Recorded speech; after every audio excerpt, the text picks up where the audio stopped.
everybody, welcome to Cooking with Sylv Mac. I am your host, Sylv Mac, and today I am going to make some chili verde, New Mexican style, Arizona style, Southwestern style with my own little Sylv Mac stank on it. So grab that glass of wine, y'all, and let's get to cooking.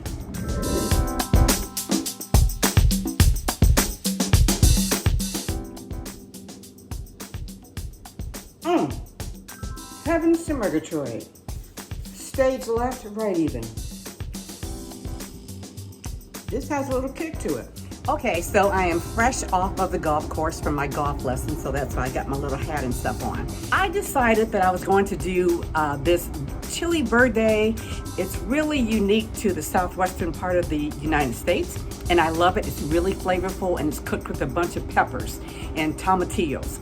So I decided though, of course, to cook it out on my Traeger grill. So I've got a couple of different peppers. I've got poblano peppers, Anaheim peppers, and some jalapeno peppers, and also some tomatillos.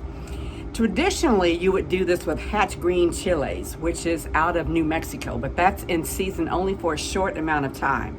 And I did freeze some of that, so I'm gonna add that a little later. But right now, I am putting them on my Traeger grill to get a nice char on them.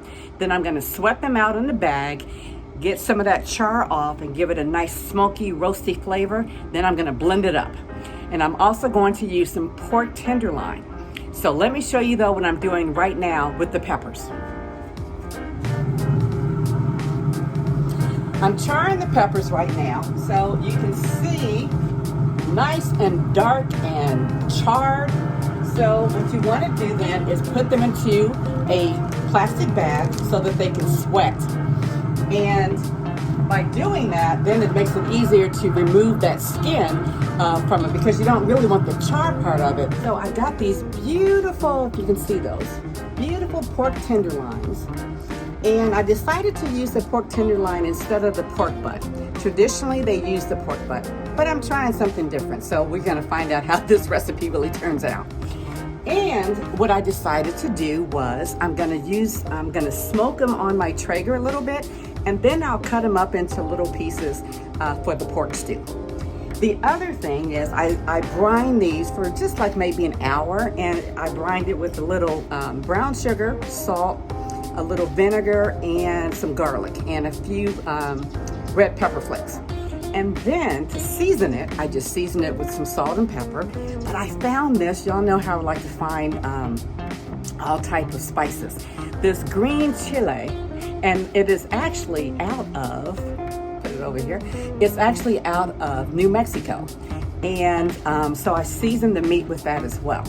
So I'm gonna go on and sort of sear this and smoke it for a little bit. I'm not gonna cook it all the way through, but just enough to get a little smoky flavor.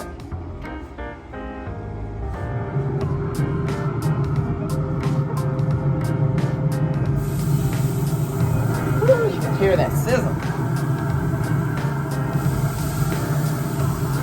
And I'm cooking those or smoking those at about maybe 325 degrees. I also have a little extra smoking tube in there so that I can give it some nice smoky flavor.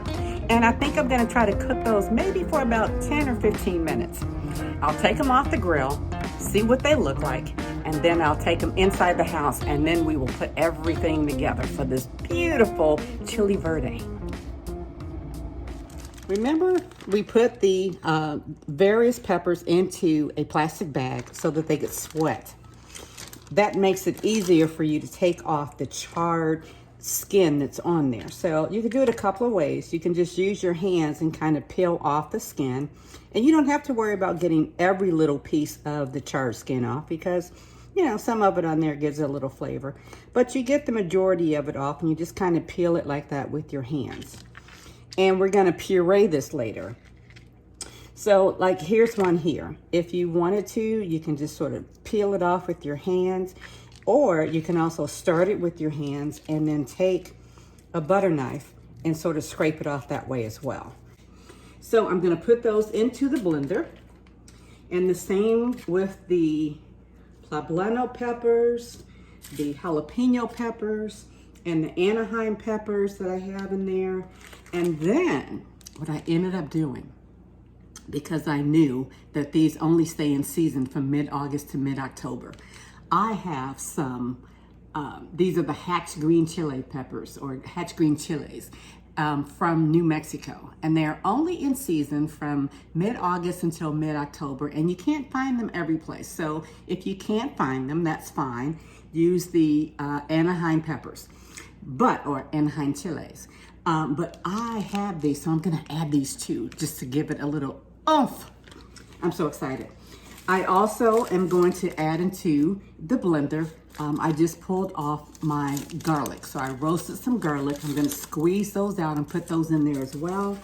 And then I'm also gonna have I'm gonna probably chop off maybe about a half a cup of fresh cilantro. We're gonna puree that and get it all together and make it super, super smooth. Okay, so I just pulled the meat off of the grill, and look at it. It looks beautiful, doesn't it? Now, let me show you though too. I did not cook it all the way through. You can see it's still raw. I wanted to just get like a little char and a nice smoky flavor to it, because I just thought that that would really add to the profile. So I'm gonna cube this up and then add it to the chili, or the chili verde. Meanwhile, though, while I'm doing all of this stuff, I also have chopped up a whole onion and a shallot. So I'm gonna go on and get my pan nice and hot, not too hot. You wanna put it on like medium. And I'm gonna go on and sweat these or saute these a little bit. Then I'm gonna add the meat into there, and then I will add the puree, and I will also add about 2 cups of chicken stock. Now, y'all know I like to use my Better Than Bouillon. So actually I'm using some Better Than Bouillon chicken stock and Better Than Bouillon garlic stock, or garlic, whatever it is. And I'm gonna use that. So I'm gonna mix all that together, and I'm telling you, I think this is going to be fabulous. Okay, so I have now pureed all of my peppers and the garlic and cilantro, and I've got that in the blender. Right now I am sweating down my onions and my shallots. And let me show you what I did with my meat. Tenderloin is actually a really lean pork, and I didn't want to cook it all the way. So you can see it's not cooked all the way. I just wanted to smoke it and give it some really nice flavor, and also a nice smoky flavor out on my Traeger. And then I cut it up into little cubes. Okay, so I've added the meat in with my shallots and my onions, and I'm browning that right now. And you always want to sort of flavor as you go along, or season as you go along.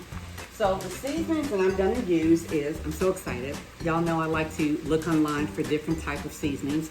And I found this green chili, and this is actually out of New Mexico, and it's green chili powder, which is really hard to find. So I decided I'm gonna put some of that on there. And I also have seasoned my meat with that too. I'm gonna add some pepper. I love pepper.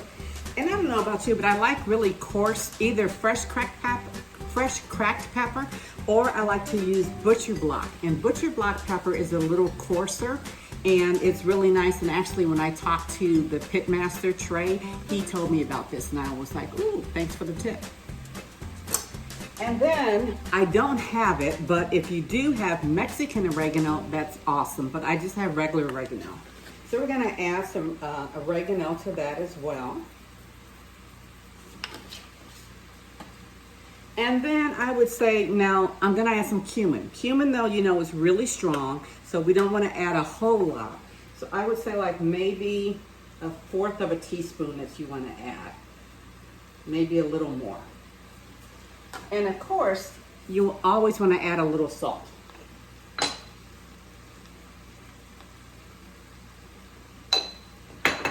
All right, so let's give that a stir. And now we can go in and add the chicken stock and the garlic, the Better Than Bouillon garlic and chicken stock. So I'm gonna go in and add that. And this is my quasi measuring cup. It's about maybe 2.5 cups, I want to say. Now we want to add our puree of peppers and garlic. And you want to make sure that you puree it till, you know, it's nice and smooth. I live in Arizona, so it's kind of strange, but I love Southwestern flavors and I love New Orleans style flavors. So I often combine the two and come up with my own little concoctions. But this, I think, is going to be fantastic. Now, I always like to add a little acid to my dishes to sort of brighten it up. Traditionally, you would add some lime to this because lime and cilantro goes very well together. I didn't have lime, so I've got a lemon. So I'm gonna go on and squeeze some of that lemon in there. Careful not to get the seeds in. And maybe just a half a lemon. And you're gonna want this to sort of simmer for probably maybe an hour and a half to 2 hours. Traditionally, they serve this with tortillas and maybe some Mexican rice. I am not going to serve it with tortillas. I'm just gonna eat it like a soup. This is a total experiment. We'll see what it tastes like. And if it turns out, then I will put the recipe down below. If it doesn't turn out right, y'all won't see the recipe. Okay, so here is my favorite part, tasting it. But let me tell you, I did a couple of different things. So I added about maybe a third of a cup of frozen corn. I just felt like it needed something, but by no means is that a typical way to make chili verde, especially New Mexico style. I did not put potatoes in there because my husband doesn't like potatoes, but traditionally it's served with potatoes. It's cooked with potatoes in there. So I added the corn, and then I also decided to serve it with a little cheese. There you go. A little cheddar cheese, some cilantro, and some scallions. So now, let's see what it tastes like. You got that nice big hunk of pork.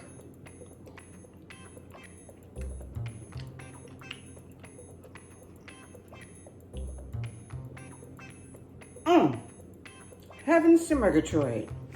Stage left, right even. This has a little kick to it, but it's so good. The pork is nice and tender. It's nice and spicy. The corn adds a little bit of a sweetness to it. And then of course you got the cheese on top. Baby, this is some good eating. If you want this recipe and more, please make sure to subscribe to my channel, Cooking with Sylv Mac, and follow me on Facebook and Instagram. And don't forget to share everything with your friends and your family because they're gonna enjoy these recipes too. All right, until next time, cheers y'all.